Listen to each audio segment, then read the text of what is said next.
Last week, Apple announced a brand new Mac in the lineup. Of course, we now know it is the Studio Mac, but what does that mean for the large iMac? That's what we're going to talk about in this video. Hi guys, welcome back. Don't forget, if you haven't already subscribed, the buttons are just down there. And while you're doing it, don't forget to turn on all notifications to make sure that you never miss another one of these videos. So it was almost a week ago that we had peak performance and there was a star of the show. And of course, it was the brand new Mac in the lineup, Mac Studio.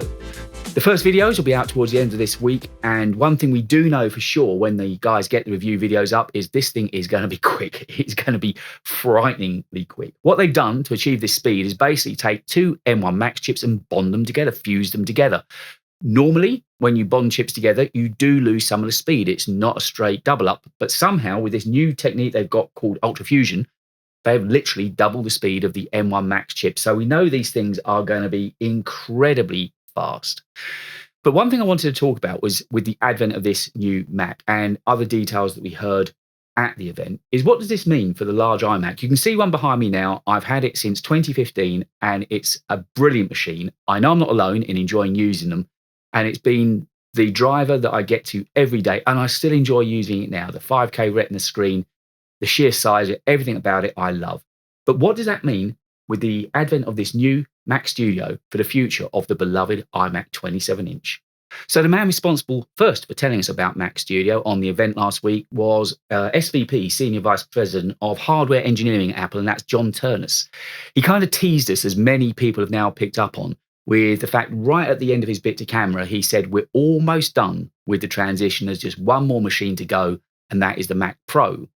Now, on the same day that they launched Mac Studio, in the background, the iMac, the large 27-inch iMac, was taken down. It's no longer on the site. You cannot buy it. The only iMac you can buy is the 24-inch with the M1 chip in that was launched a year ago. The silence is almost deafening in not mentioning the future of iMac, and that's given rise to some debate as to whether they're ever going to be bringing this large iMac back, because John did go on to say that they see the new Mac Studio as the perfect fit and the perfect replacement for the 27-inch iMac. So let's have a little look, first of all, at the history of this beautiful machine and where it all started. So it was in August in 1998 when the first iMac went on sale.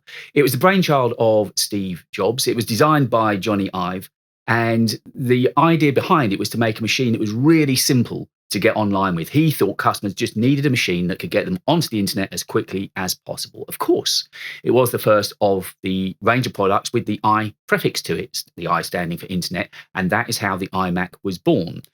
Steve did have a working name for this machine, would you believe? And it wasn't going to be called iMac, it was going to be called MacMan. But he was working with an ad agency, and the man responsible for giving us the title iMac was in actual fact a guy called Ken Segal, and he came up with iMac, and luckily that stuck. Steve Jobs liked it, and from then on we've known these wonderful machines, and you can see I've got two of them behind me. I've got a 21.5-inch and the 27-inch that we're talking about in this video. The whole scene was set by having a great ad made for it, of course, and the voiceover on that ad was Jeff Goldblum. And also, it was responsible for a couple of firsts. It got rid of the floppy drive. Do you remember floppy drives? Until I was doing the research for this video, I'd totally forgotten about floppy drives, but it did away with floppy drives. It also brought USB to the masses, USB-A to the masses. And of course, it was seen as a fun computer for consumers and people at home and students. It came in some great colors, including Bondi blue, lime green, and strawberry as well.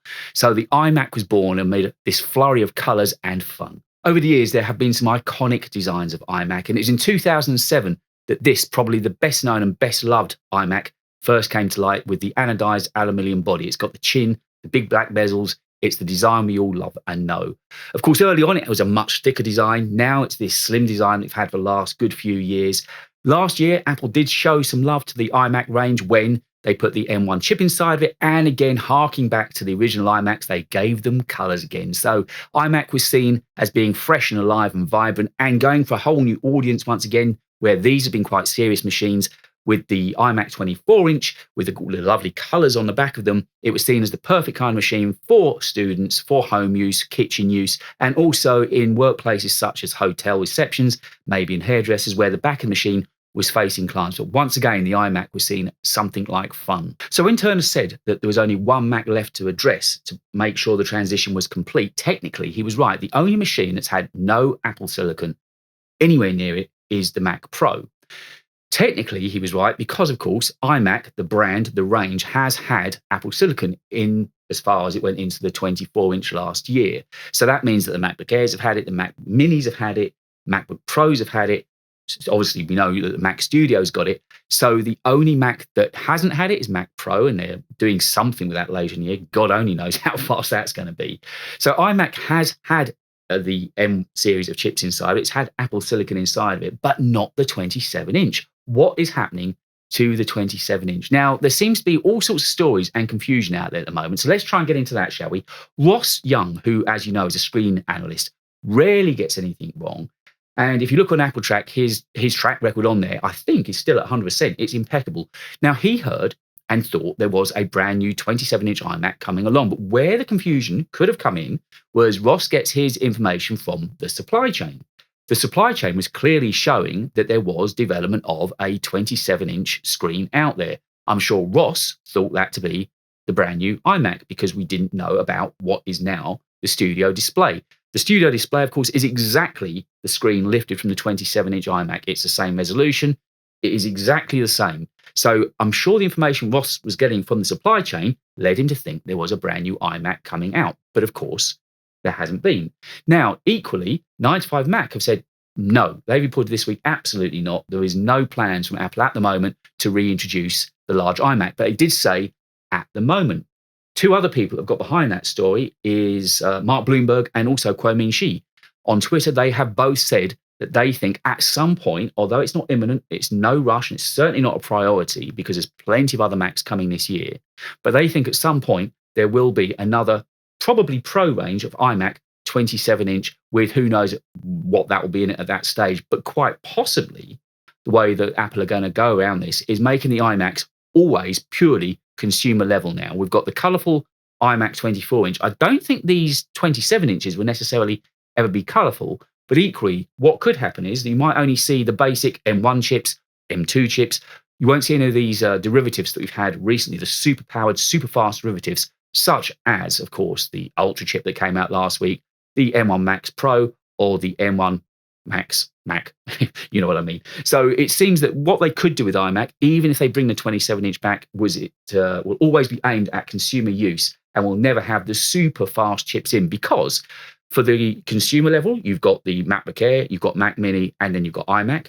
And then for the professional users, you've got Mac Pro and, of course, Studio Mac as well. So you see, it kind of makes some sense, doesn't it? So with all of the developments over the last week, with the introduction of Mac Studio and the fact that the 27-inch is no longer for sale, it's kind of sad times to me. I've got great attachment to this Mac. I really have. I bought it, as I mentioned, back in 2015. So by IT standards, by Mac standards, that's actually quite old. It's 6 years old, and it's worked every day of its life.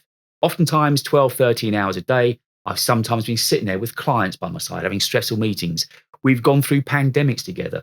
We've gone through hours and hours and hours of working together. But the one thing that I must come back and just thank the late Steve Jobs for and Johnny Ive is the beautiful design. Still to this day, when I get up and sit in front of that screen, that design, I love it. The expanse, the area to work on, the 5K display, the speed of it. It's still a quick machine. Yes, it struggles a little bit now when it's rendering out video. When I bought that, I wasn't using it as a video editing machine. So, okay, but it was 6 years ago. Things have come on. But I tell you, it's still a really good machine. And just look at it. Just look at it. It's beautiful. And it still is.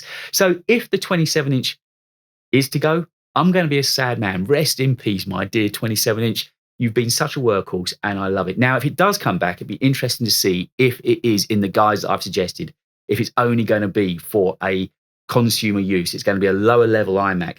Maybe it's had its glory days. Of course, the Pro iMac was added to the range later on in its life, and it was a short-lived thing, but apparently a very good machine. I know many content creators have used it and use it for video editing and have said it's been a beast. And it's only recently, in the last year and a half, since we've had the Apple Silicon chips, and we've had M1, and now, of course, M1 Pro, M1 Max, and since now we've got the Ultra as well. We've seen what speed can be achieved in such a tiny footprint as well.